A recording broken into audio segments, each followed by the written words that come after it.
Oh, hello everyone. That's the power flush. Such a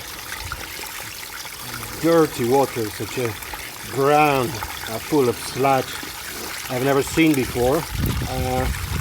Well, system has been converted from a open vented system to a combi boiler. So, and this is the dirt.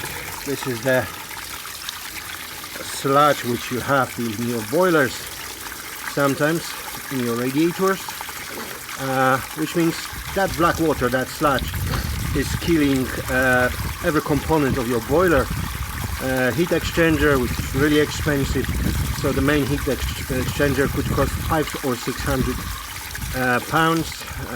Yeah, diverter valve, a lot of things. So the power flush is essential every at least 5 years to keep all the gas appliances and your central heating just in good condition, to preserve your gas appliances.